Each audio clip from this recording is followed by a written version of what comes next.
connecting security solutions with security leaders. Security you should know starts now. Welcome to Security You Should Know. I'm your host, Rich Straffolino, and today we're going to be talking about Bloodhound Enterprise from SpecterOps and what they're doing in attack path management. Now, the problem that they're addressing, it is becoming increasingly relevant. It's identity security and trying to get a handle on that. That seems to be the Gordian knot in the industry right now. Helping us ask and get some answers to what SpecterOps is doing is Angela Williams, SVP and CISO over at UL Solutions, and Brett Conlon, CISO at American Century Investments. Angela, I'm going to start with you. Why are we still struggling with identity security? Well, in my opinion, identity is where the source of problems in security starts with.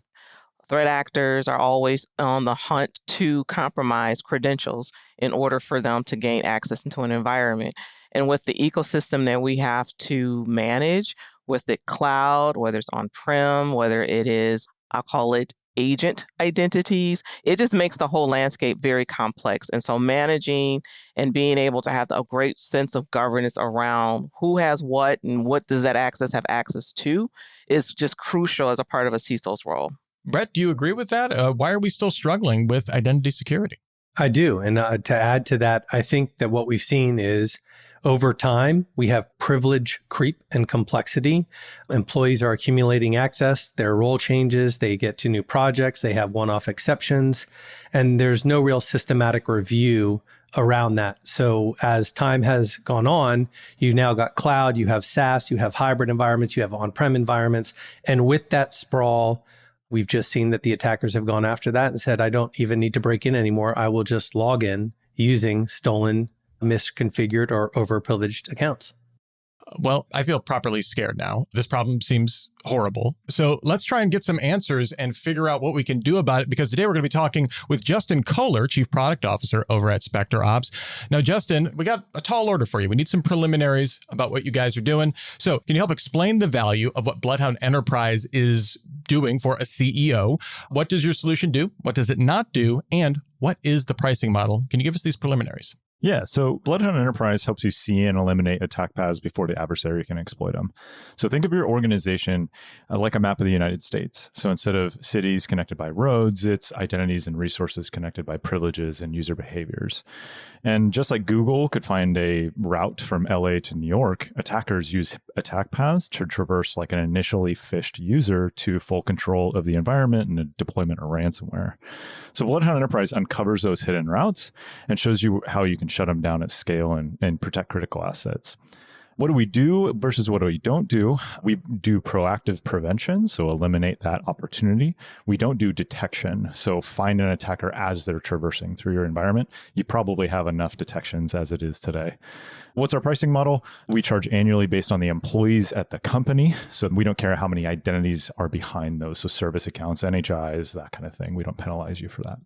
All right, well, CISOs, we've gotten a little taste of the solution. I'm sure you've got a lot of questions. Brett, I'm going to start with you. What are the questions do you have for Justin about what they're doing at SpecterOps? Sure. So let's just start with, obviously, it's focusing on identity attack path management. So I need to know if this complements or replaces tool in my stack and how it addresses gaps in identity-based attacks that tools like SailPoint or CyberArk might miss. Oh, perfect. Okay. It's usually a complementary solution. It might be a replacement in certain scenarios. So let's take SailPoint, for example. SailPoint is excellent at understanding a specific identity and what they might have access to. And most IGA tools are like that. The problem comes in when one user, I don't necessarily care what one user has access to right now as an attacker. I care about how I can turn that control into control of a different identity. So maybe I can reset the password of this identity. And then what does that identity allow me to do? So it's typically not like a single or a siloed view. It's kind of that full comprehensive path and figuring out like basically the needle in the haystack that you need to worry about. On CyberArk is amazing at protecting what we call identities at rest. You haven't authenticated yet. Once you log into your computer, there's credential material that attackers usually abuse. And so we show you that attack activity too. So we just strengthen your PAM deployment. All right, Angela, what questions do you have about SpecterOps? So how far back does SpecterOps go when it looks at that attack path? Is it within the last 30 days? Can it go back almost a year? So in the attack path, we give you current view of your environment. So we're not like an investigation platform, although our customers have asked us and probably will build that at some point. But we're looking at what exists today. We can show you how many attack paths you've removed from the environment over the life of your account with SpecterOps. So that's usually good for remediation. How much risk have we impacted over time? But we don't like say this was the state of the environment a year ago, and then like how you would look at a path, if that makes any sense. Yeah, I was actually also trying to think through if it can find the attack path, which sounds like network crawling almost, but it goes from system to system. In the event that I don't know in real time, is it an opportunity to go backwards, maybe from a recording of an access being used to identify what was the path traverse to get from one system to the next system? So we have been pulled into certain incident response engagements as a what did the attacker have access to? We've analyzed their initial foothold and said, what could they do with the environment? And actually, our primary value prop is removing the attacker's ability to move throughout the environment. Again, shut attack paths down. But on the SOC workflow side, a lot of times you might have an alert that comes in and you don't know how bad that is. You don't know how privileged that identity is maybe, or maybe you don't know how that could turn into control of more identities and traverse through the environment. So that's a supplementary use case that usually our customers entertain. How intuitive is the solution? If I throw a team at this and say, hey, this is going to help you figure out identity attack paths, how intuitive is it? I'd say Bloodhound, if you're familiar with the open source tool, Bloodhound. Yeah. So we created that. And I think part of how intuitive it was because it was visual in nature. Bloodhound allowed people to tell a story of how I went from this user to control of your environment visually versus like a report and it's all narrative and you're trying to make sense of it in your head. Wait, what did they do? So Bloodhound, it just kind of explains all those permissions in a visual map. And honestly, like we have like IT administrators that are like, oh, I can understand this system because it draws it out for me. So I think it is very intuitive when you get to it. It's just like Google Maps, honestly. Let me just follow up with that. Attack paths are evolving, right, as the environments change. So how does Bloodhound continuous mapping sort of keep up with dynamic cloud identities and ephemeral workloads without overwhelming the team with alerts? Yeah. So when we're trying to protect critical assets, what we're trying to remove is the ability there's paths all across your environment. And really what we want to shut down is access to your super admin layer or your business critical layer. So like if you're an investment company, you might want to make sure that somebody can't take your systems offline. So those super admins or just take over a trading platform. So that's a business layer. So that's typically what we focus on. So then we're focused on what we call choke points. So back to my map analogy, think of like Manhattan as an island. I'm going to show you all the bridges into Manhattan and show you how to shut those down. Now, I'm just showing you what best practice has been telling you to do for decades. Separate your users from admins. But it's just buried, like you mentioned, like temporary one-off accepted permissions that sound fine in a silo, but they cascade in crazy ways that we find out in breach reports. I have a question. And how would you define identity? We've traditionally thought about identity from a person with an account, but in today's age, identity is beyond just a person. So how are you defining identity as a part of this solution? It's funny. Those of us that have been in this industry, when the term non-human identity got thrown around, I was like, you mean service accounts? Like, come on, like, let's not invent something that doesn't actually exist. But there is reality to that. I mean, every machine identity is an identity. It's an identity that I can take over as an attacker and elevate my privilege. So I can start as a low privilege identity in that system and assume the system identity. And so like when we think of identity, it's how can I gain more and more privilege? It's any identity that gives me that. So like it could be a non-human identity, like a service account or a service principal in Azure that's running on an application. It could be a computer identity or a human identity. Do you have an example of maybe a critical attack path that Bloodhound uncovered in a real engagement that traditional security tools either missed or didn't have the right information for the team to act on? And then how did that change the client's defensive strategy?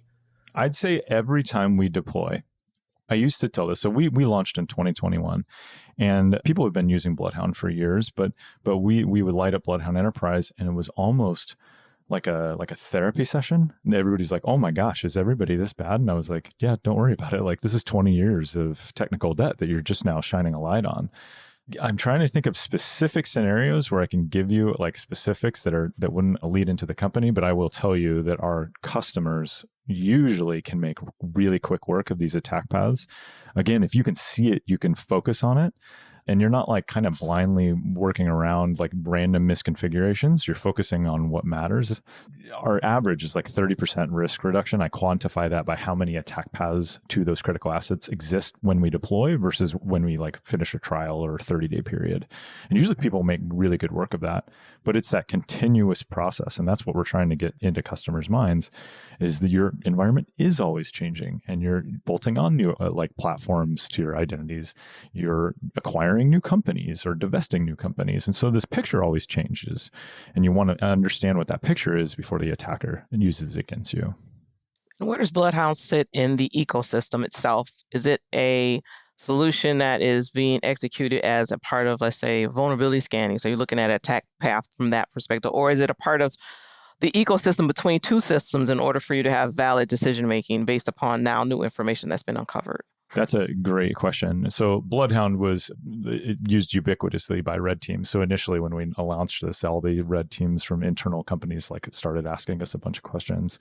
Really where I think it sits is somewhere in a vulnerability management or identity workflow. So it depends on if identity rolls up to the CISO. If it does, I think it belongs on that team, right? You need to understand the misconfigurations that are leading to risk within the environment. But it is very vulnerability management-esque, or posture management or exposure management. A lot of people are still really focused on the systems and hosts when they think of like exposure or vulnerability management, not the identity. So that's what we're trying to bring to the forefront, because this is honestly the other half of SpecterOps that doesn't work on Bloodhound Enterprise breaks into companies. And this is how we break into companies. By breaking in, I mean pen testing and red teaming, not actually maliciously breaking in. So We read between the lines there. Yeah. All right, we've got time for one more question. What's one emerging identity-based threat that you think CISOs should prioritize over the next 12 months? And how is Bloodhound evolving to stay ahead of it? I want to do two, but that's probably unfair. I'd say like everybody's focused on the explosion of AI and the identities that are going to have to power that. So this problem is going to get really bad, and we're hyper connecting our identity platforms to SSO and everything. So starting first and having some focus on this problem, like you're going to like that you've had it for 12 months, because at that point I don't want to say too late because I don't want a fear factor, but like it's going to get really hard to catch up. I'd say the thing that I always start educating CISOs is back to privilege access management. Things like PAM and MFA and conditional access and all of those features are amazing tools. But once you log in, their job is done. Like I can take advantage of your login session and I can replay that. And now I am you, even if I have to do it from your laptop. So understanding where that risk is in the form of an attack path makes you make better decisions about the risk in your environment. All right, well, Justin, we've covered a wide gamut of questions here, from the definition of identity going all the way to kind of the end customer, kind of talking about those journeys there. Really great stuff. But what's one thing we didn't ask about that we need to know? A lot of people know Bloodhound as a Microsoft-centric tool. So whether that be historically, we first version was Active Directory, and then we added Entra ID Azure. We now recently in August opened that completely up. So now we have early models for things like Ping, GCP, AWS, 1Password, GitHub. Like the world's your oyster, because again, anywhere where you have identities, this problem is going to repeat itself. So if you're like, hey, I've looked at Bloodhound, but I'm not in Microsoft-centric environment, it might be time to look at us again. Well, that's just about it for this episode of Security You Should Know. To learn more, head to SpecterOps.io. And if you have any feedback for this show, send it to us, feedback@CISOseries.com. A huge thanks to Angela and Brett for helping us learn more about what SpecterOps is doing. And a big thank you to Justin for your time and being game to answer all of these questions. And thank you for listening to Security You Should Know. That wraps up another episode of Security You Should Know. If you like this program, please subscribe, tell your friends, and leave us a review. All companies showcased on this program are sponsors of CISO Series. If your company would like to be spotlighted and interviewed by our security leaders, go to our contact page on CISOseries.com or just email us at info@CISOseries.com. Thank you for listening to Security You Should Know, connecting security solutions with security leaders.